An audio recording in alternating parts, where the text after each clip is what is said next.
Today, we are talking about Matthew chapter 2, verses 13 through 23. And this is the last part of chapter 2. Now, you probably noticed in the past 3 weeks, we've been talking a lot about the Christmas story, right? And you guys have heard about the Christmas story over and over and over again. You hear it almost every 12 months, right? So I'm not going to, okay, so there's two parts to this that we have to remember. The first thing is this. We could go over the plot, but I think you guys already know what the plot is, right? This is the part of the story where Mary and Joseph finding out that, King Herod wants to kill us. We need to escape, and they escape to Egypt, and they stay there until King Herod dies, and then they move back in, right? You guys know that story? So that's the plot, and I'm not going to spend too much time on the plot because you guys know what the plot is. But what I want to focus on this time is the theological lesson that Matthew intended. You're like, what's a theological lesson? Ancient Jewish people had a way of giving lessons, okay? And a lot of times they thought that the more you dig and you go through and you find the treasure, which is the lesson, you're like, and you hold it dear to your heart because it actually took a little work to get there. So Matthew embedded some of that in this story right here. And I'm guessing, and I don't know, I just established that you guys are smart, so you guys probably know this already. Okay, so I'm just going to review, okay, that's theological lesson because you probably knew this already. Okay, so I will stop every once in a while in this story to point out some key features that's pointing to this lesson.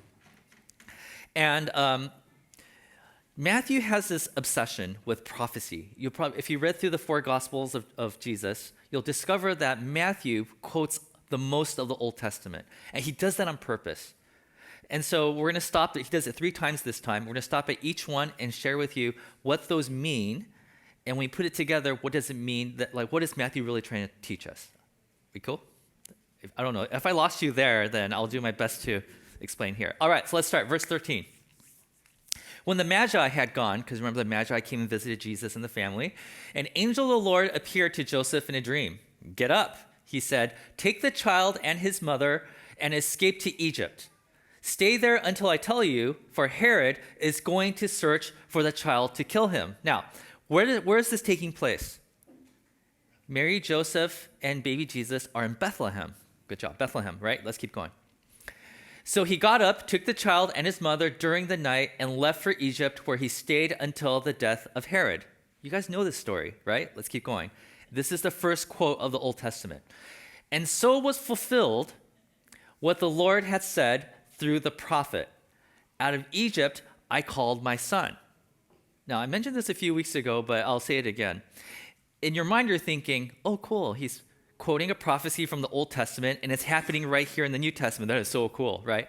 So you're thinking, I'm assuming, well, actually, you're not thinking this because you're smart, but other people are probably thinking, like, if I find that verse, it's probably going to say something along the lines of, one day there's going to be the Messiah that's going to be born, and he's going to go to Egypt, and one day, and then there's a quote, out of Egypt I called my son. That is not what this verse is saying. When he says that this is fulfilling the Old Testament prophet, he's talking about the prophet Hosea. And this is what Hosea chapter 11, verse 1 says. When Israel was a child, I loved him, and out of Egypt I called my son. There's a quote right there. Wait a minute. He's not talking about Jesus. He's talking about Israel. What is going on here? Now, this stuff gets me excited. I'm like, oh my gosh, Matthew's doing something here that I have no... Okay. Now, if you read on chapter 11, which I'm sure you guys have already done.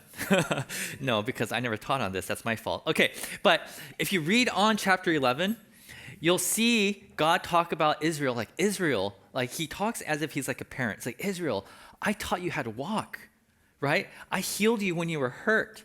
Israel, I held your arm. I held your hand, and I led you with love.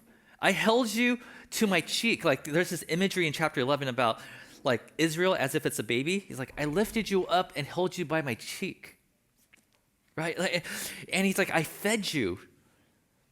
And then the tone changes in Hosea chapter 11. It's like, but you betrayed me. You left me behind and all that kind of stuff. Okay, that's where you stop reading because it's like really sad. But the point here is when God talks about Israel, he treats Israel like a baby child. Okay? He's personifying the nation as a child.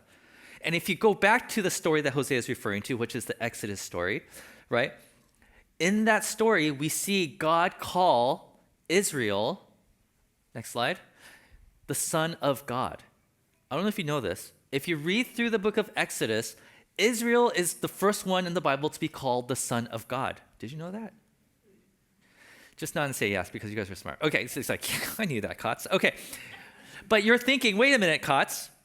Israel is the son of God? I thought Jesus is the son of God. Which one is it? You're right. What is it? This is on purpose. People who know the Old Testament would say, of course, Israel is the son of God. And if you know the New Testament, you're like, of course, Jesus is the son of God. What is happening here?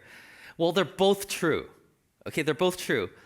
The difference here is this. Israel was first called the son of God.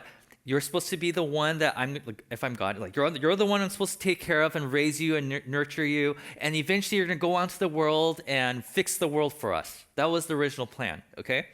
But instead, he nurtured them, he raised them, and then they turned their backs on God and they didn't do the thing they were supposed to do. It's one of those things where it's like you had one job and you didn't do it. Okay, that was the thing. And so now Jesus comes into the scene and he says, I am the Son of God. I will show you how you are supposed to do this job. So therefore, Jesus is the Son of God, but that's because Israel, the Son of God, failed. Do you see this? N.T. Wright, my favorite scholar, this is what he writes. Part of Jesus' role and vocation is precisely to make Israel's story complete. As Son of God, he is the Israel in person, succeeding at last where Israel had failed. So this is why, if you follow Jesus' story, and we'll talk about this in a few months when we get back into the book of Matthew, you'll see that when Jesus comes onto the scenes of the pages, like into when he walks in the desert for 40 days, and you're like, wait a minute, didn't Israel walk through the desert for 40 years? Like, yes. You see, there's supposed to be this parallel thing that's happening here. Okay, so that's getting really nerdy. I'll get away from that. So, next slide. So when Matthew quotes, out of Egypt I called my son, what he's saying is, he's basically making a statement here. The statement is this: Jesus is the long-awaited true representative of God. Right? Israel was supposed to be that, but no. They failed, so now Jesus is here to set the record straight. I am the Son of God. I will show you how it's supposed to be done. So that's the theological lesson that Matthew wanted you to find when he quoted the Old Testament. Are you guys following? Oh, good. Okay. All right, let's go on with the plot. When Herod realized that he had been duped, basically outwitted by the Magi, he was furious and he gave orders to kill all the baby boys, all the boys in Bethlehem and its vicinity who were 2 years old and under, in accordance with the time he had learned from the Magi. Magi saw a star and King Herod's like, when did you see it first come up? And they're like, about 2 years ago. I was like, okay, just wanted to know. And that was his sign of okay, so 2 years ago until now, there was a baby that is the true king. I need to get rid of him because he's a threat to me, right? Because I'm so insecure. And then at this point of the story, Matthew stops again. He's like, let me insert another prophecy. Then what was said through the prophet Jeremiah, he tells us what's prophet this time. It was fulfilled. A voice is heard in Ramah, weeping and great mourning, Rachel weeping for her children and refusing to be comforted because they are no more. What? This is less clear, right? So he's quoting Jeremiah chapter 31. This is what it looks like. And it looks exactly, it's like copy and paste. A voice is heard in Ramah, mourning and great weeping, Rachel weeping for her children and refusing to be comforted because they are no more. There it is. It's not that self-explanatory, right? It's like, what is he talking about here? Okay, let me explain what's happening here. So if you know the story in Genesis, there's a character named Rachel, okay? And she marries a guy by the name of Jacob. And Jacob had many wives, and his favorite was Rachel. And Rachel had 2 kids. One of them is Joseph, with the multicolor coat thing. And there's this guy named Benjamin. Now, when she gave birth to Benjamin, she was in a lot of pain, and she died in childbearing. She was she's crying, and she died. Now, where do you think that happened? That happened in Bethlehem. And so Jacob, being really sad, buried her in Bethlehem. Okay? So this is why he's quoting this verse right here. And what Jeremiah is saying here is this. He's saying, there's so much injustice happening in the Bethlehem area, you could almost hear Rachel still weeping. That's what this verse is saying, okay? Now, the point that I want to draw your attention to, next slide, is this right here. Refusing to be comforted. This is a direct quote from the book of Genesis also, but a different story. Let me explain. So, there's a story where Joseph, being dad's favorite child, because he has 11 other brothers, this family is a big family, 4 moms, 12 kids, okay? Joseph is the favorite of dad, okay? Dad is Jacob. The brothers are jealous. So what do the brothers do? What the brothers do is they're like, let's kill him so dad will pay attention to the rest of us. And the brothers come up with a scheme saying, let's get rid of Joseph so that dad will pay attention to the rest of us. And then one of the other brothers are like, let's not do that because we can actually make money off of this. If we kill him, we make no money. So let's sell him off into slavery. And so they do that. You know the Joseph story, right? And they're like, so we're going to tell dad, because his favorite son's not going to come home today. It's like, let's take his colored coat, multicolored coat, we're going to dip it in blood of animals. And then we're going to take it home and we're going to tell him, oh man, there's this animal that mauled your favorite son. We're so sorry, dad. We fought really hard. And oh yeah, we cried a little bit. But yeah, here it is. And we're so sorry that your favorite son is gone now. Okay? And at that point, the dad, Jacob, says, he's like, I'm going to be refusing to be comforted. That's where this line comes from. So what is that story really about? It's a story about how it's so insane that the brothers will betray their own kind, right? In other words, the reason why Jeremiah is quoting that story and now Matthew is quoting that story is because of this. King Herod is the king of the Jews, right? So the king of Israel is murdering his own people because of its insecurity. And so he's saying, like, do you realize that thousands of years ago, people are willing to murder their own blood, their own kind. And then thousands of years later, they're like, King Herod's doing the same thing. Like, have we not learned anything? Have we not grown? Have we not become better at being humans? I guess not, because we keep doing the same idiotic thing, right? So when we look at this verse, this passage, a voice is heard in Ramah weeping, this whole thing right here is Matthew's way of saying this. Oh no, it's happening again. Next slide. It's happening again. It's like as if we haven't matured at all. History is repeating itself as if we haven't learned or grown at all. That is the theological lesson that's being embedded into this story. Okay? Like, wow, this is what Matthew's saying. Let's continue with the plot.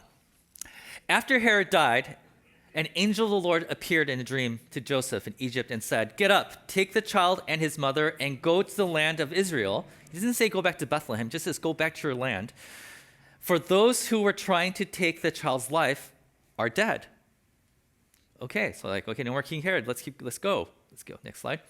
So he got up, took the child and his mother and went to the land of Israel. But when he heard that Archelaus, that's his last name would be Herod, Archelaus Herod, was reigning in Judea in place of his father Herod, he was afraid to go there. Like, oh, King Herod's gone, but the same kind of threat still exists. So let's not go back to where we were before. Let's keep going. Having been warned in a dream, he withdrew to the district of Galilee, which is more north, and he went and lived in the town called Nazareth. So was fulfilled, and here's the last of the 3 prophecies. So was fulfilled what was said through the prophets, that he would be called a Nazarene. Now, notice there's no quotation marks. If you were to go into a concordance or whatever and you were to type that in, you will not find an Old Testament passage that says this. As a matter of fact, scholars have been scratching their heads wondering, where is this from? And as it turns out, it's not a verse anywhere in the Old Testament. It's a little joke that people used to tell each other about prophecies in the Old Testament. This is kind of weird, okay? What they're referring to is Isaiah chapter 11, verse 1. Okay, so if you're getting lost, I'll try to bring it together soon. Okay, this is what it says. A shoot will come up from the stump of Jesse. From the roots, a branch will bear fruit. What is he talking about here? Let's see. I don't even see the Nazarene thing. What are we talking about here? Let me set the scene here. The imagery that Isaiah is using here is really interesting. So if you just imagine like a forest, okay? So here's like, I'll help you imagine a forest. A forest, okay? And then, I don't know if there's a fire or somebody with a bulldozer or somebody with a battle axe. I don't know. They come in and they deforest the whole area. Next slide. This happens, okay? And now the people who love this place are on their knees weeping like, oh no, what happened? And then the prophecy says this, from the stump, next slide, there will be a branch that grows out of it. And when you see that, you're like, wait a minute, this forest isn't dead yet. There's still hope. Something new is about to happen here, right? And as a matter of fact, this branch is going to grow into a forest, and it's going to give life to the trees around it, and it's going to grow little by little into something greater than what it was before. That's what that prophecy is about. Oh, that verse in Isaiah chapter 11 is about. But wait a minute, Kotz. Where is this whole thing about the Nazarene? Here we go. Let's look at that verse again. You see the word branch right there? In the Hebrew, the word branch is the word netzir. And in Hebrew, the word netzir rhymes with the word Nazareth. And so there was this joke that was happening in that time when they will always say that the netzir, this branch that Jesse, like that, this hope that's going to come out, that's going to save the whole world, that's going to make the world beautiful again, is going to be coming from Netzirit because it rhymes. So that's the joke that he's referring to, okay? So what is he saying here? He's saying like, look, Jesus moved to Nazareth so he could become the branch that's going to make the world beautiful again. Are you guys following here? So from the ashes of destruction, right? The ashes that made the whole world ugly will grow a hope that will save the world. This is what Matthew is saying. So there's 3 verses that they quoted, that Matthew quoted, right? And he wants us to see this whole thing in progression. So let's put it in. We're going to personalize it here, okay? The first one, humanity has failed to represent God, but a true representative is here. That's the Christmas story, right?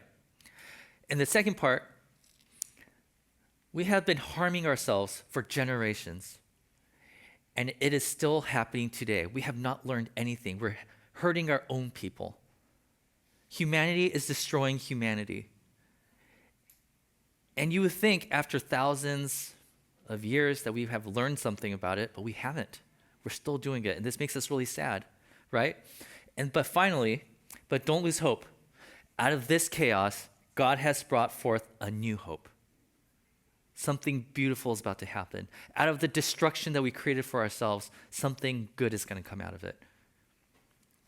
So, imagine if you're in the 1st century and you're one of the first recipients of this biography of Jesus, and you know the Old Testament because you guys are smart, right? And you're reading this and you're like, oh my gosh, I think this is what Matthew is saying. I think Matthew is saying this. When we read about Jesus' birth, we're supposed to feel the frustration that God has about, right? That we have for ourselves, that God has for us. We're like, I can't believe we haven't learned anything from this. History, it keeps repeating itself. And why is it always the bad things that keeps repeating itself?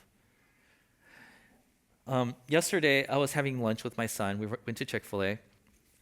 That's when I say, where do you want to eat? Chick-fil-A. Okay, let's go. They're expensive, man.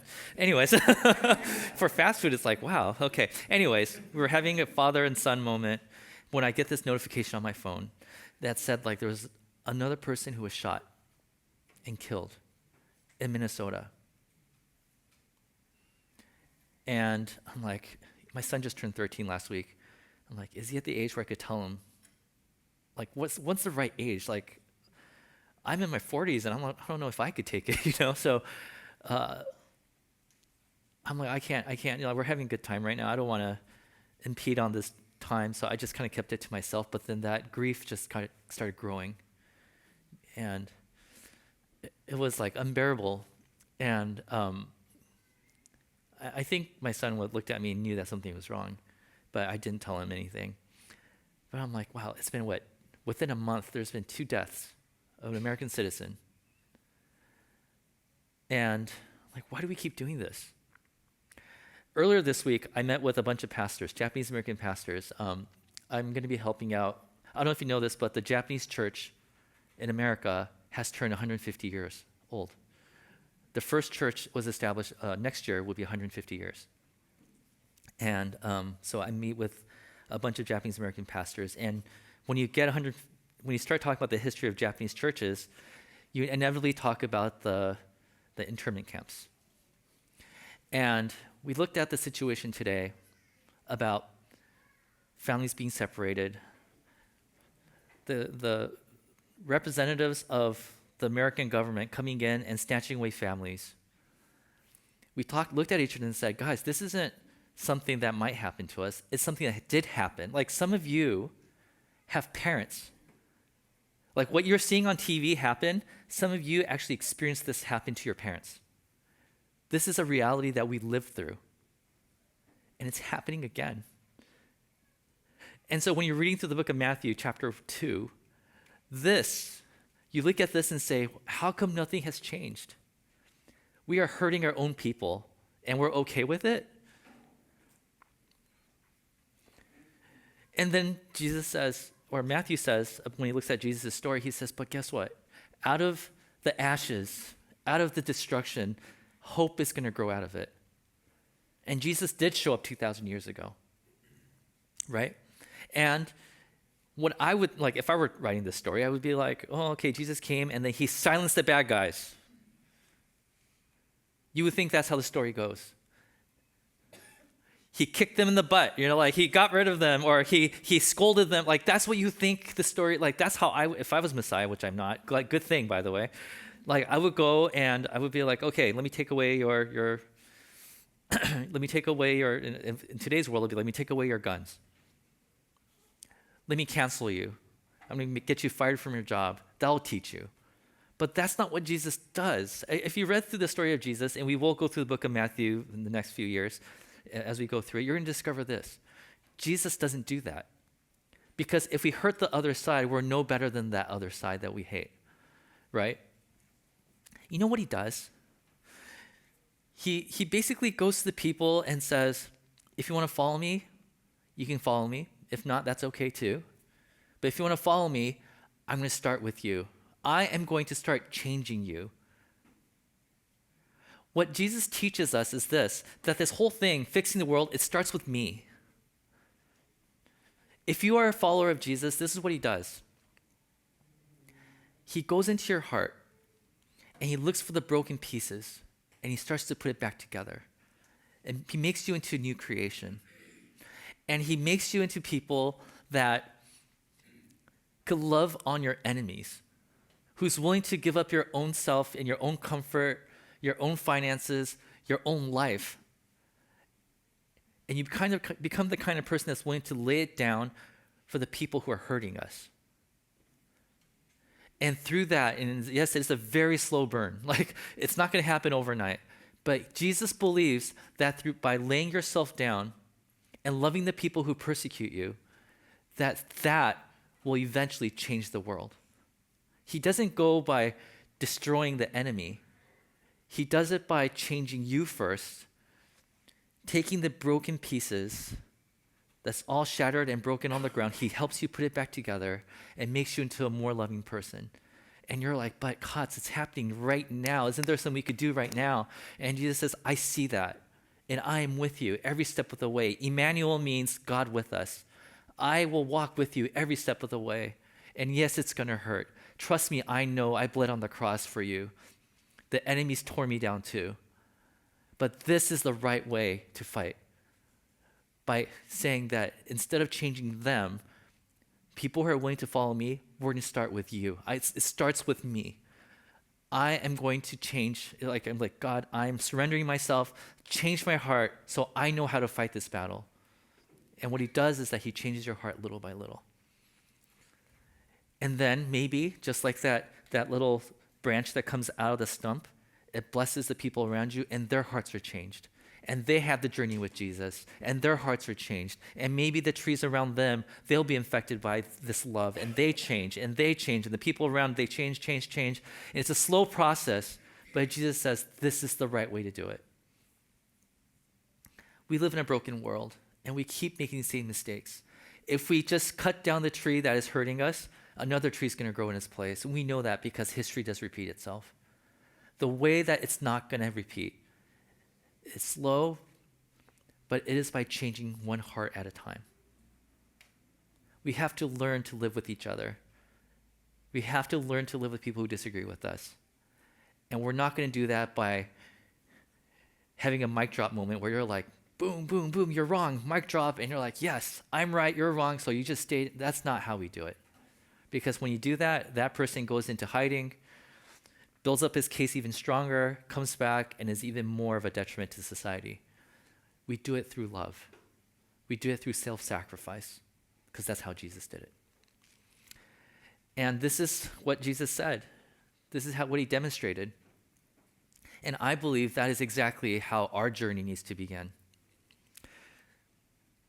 I know this is hard, especially for some of you who have experienced, you have family members who went into these incarceration camps.